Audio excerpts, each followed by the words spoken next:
बज रहे हैं शाम के 5। करते हैं इस वीडियो की शुरुआत। नमस्कार, नाम जय श्याम, स्वागत है आपका एक और वीडियो में। इस वक्त हम विचरण कर रहे हैं लोनावाला की सड़कों पे और ऐसे में ये वीडियो यहाँ से ही आरंभ नहीं होगा। पहले आप देखिए ये जर्नी जो कि मुंबई से लेके हमने लोनावाला खंडाला तक किया और ये काफ़ी अमेजिंग है। इन्फॉर्मेशंस भी आपको एक आध इसके भीतर मिल ही जाएंगी।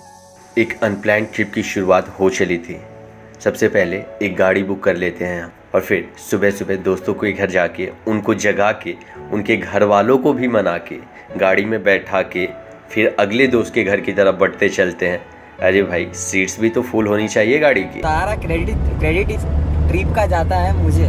मैंने ही ये भाई साहब इनके पापा जी को मनाया है हमने, फिर इनके घर पे गए, इनके पूरे परिवार को एक जगह पर बिठाकर हमने मनाया है। गालियाँ खाई है सुबह सुबह। और एक और महाशय आ रहे हैं, उनके भी घर पे जाकर उनके परिवार को हम ही ने मनाया है, हम सब ने मतलब।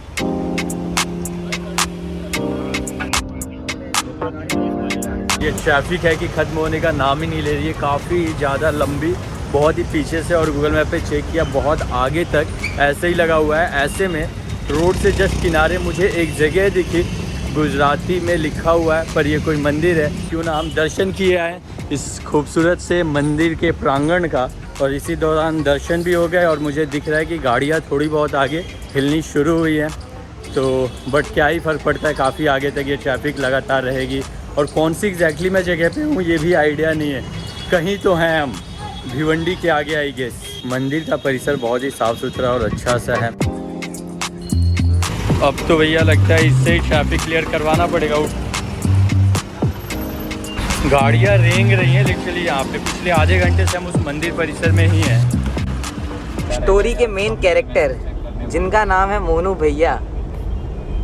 नमस्कार, प्रणाम, जय श्री राम, स्वागत है आपका। और ये हमारे स्टोरी के सबसे बिजी पर्सन है, नया नया धंधे पे लगे।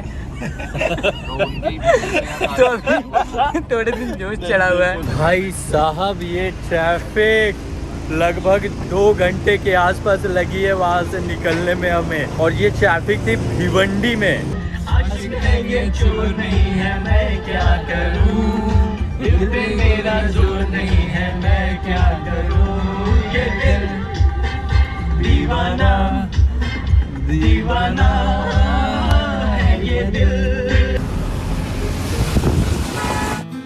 इसके बाद रास्ता हमें थोड़ा क्लियर सा मिल गया था, लेकिन आगे चल के ट्रैफिक वापस लग गई थी। कारण उसका ये रहा कि हम वीकेंड पे निकले थे, सैटरडे को, और मॉनसून में सैटरडे को या संडे को आप लोनावाला या पुणे साइड जाना अवॉइड कर सकते हैं, क्योंकि बहुत सारे लोग जा रहे होते हैं और पूरे रास्तों पे ट्रैफिक लगी होती है। जो आप 4 घंटे के रास्ते हैं उसे कवर करते हैं लगभग 9 से 10 घंटों में। कुछ ज़्यादा ही लेट हो गया है, लगभग 1 बज चुके हैं और अभी हम ऑन दी वे ही हैं। मुंब्रा से जस्ट अभी आगे निकले। भिवंडी में बहुत ही ज़्यादा ट्रैफिक लग गई थी और मुंब्रा देखा जाए तो बहुत ही बड़ा इलाका लगा मुझे। स्टॉल्स वगैरह बहुत सारे हैं और पहाड़ों पे बहुत सारे लोग चढ़ बढ़ के मतलब उनका अपना ही इंतज़ाम कर रहे थे।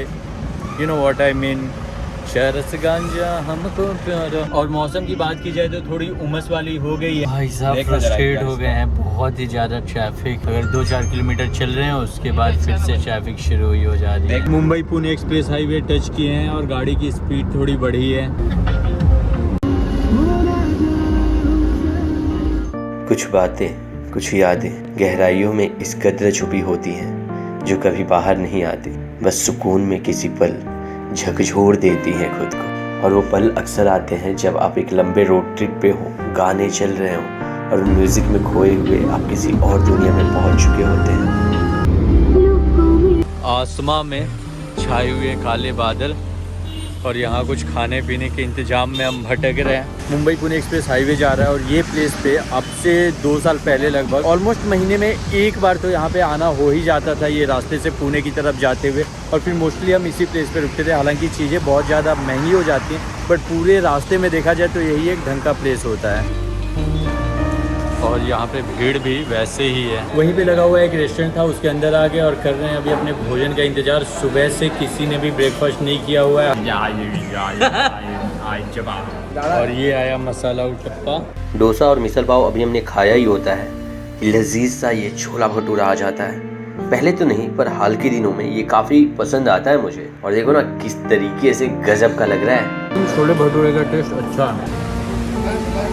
और ये रही चाय हमारे हाथ में, बारिश हो रही है। तो भैया खाना पीना हमारा हो गया, लंच यहाँ पे ख़त्म। ऑब्वियसली प्राइजेस काफ़ी हाई होती हैं अगर आप किसी भी हाईवे के पास में आते हैं तो। और इस पे ये चाय की चुस्की, और एक्चुअली जिस हिसाब से ये चाय 25 रुपये की थी, टेस्ट इसका 5 रुपये तक का भी नहीं है, मतलब बहुत ही बकवास सी है। और सबसे मेन दिक्कत ये हो गई है इस वक्त कि हमारा विला ही बुक नहीं है। अब वहाँ पे जाके ढूंढने पे वीकेंड है तो मिलना भी इतना आसान नहीं होगा।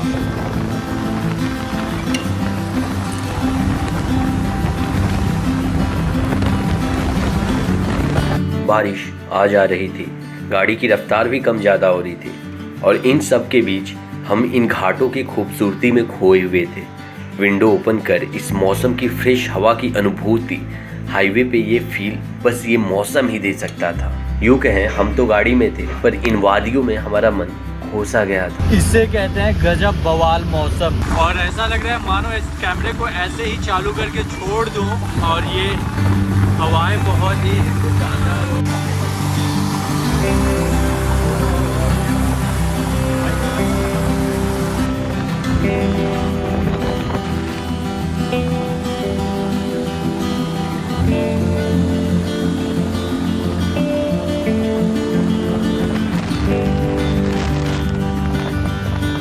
और तो और ये एक्सप्रेसवे हाईवे पर भी ट्रैफिक ऐसे ही लगा हुआ है। यहाँ पे भी कुछ वक्त जाएगा, लेकिन एटलीस्ट मूव कर रही हैं गाड़ियाँ, आगे की ओर बढ़ रही हैं। पुणे एक्सप्रेसवे से हम अभी उतर रहे हैं लोनावला के लिए। ये साइड हम बॉम्बे से निकले और यहाँ तक पहुँच गए, और ट्रैफिक ने हमारा साथ नहीं छोड़ा। हर जगह हर कदम पे ट्रैफिक ही मिली है, और जहाँ भी मिल रही है आधे घंटे 1 घंटे जकड़ ही ले रही है मिनिमम।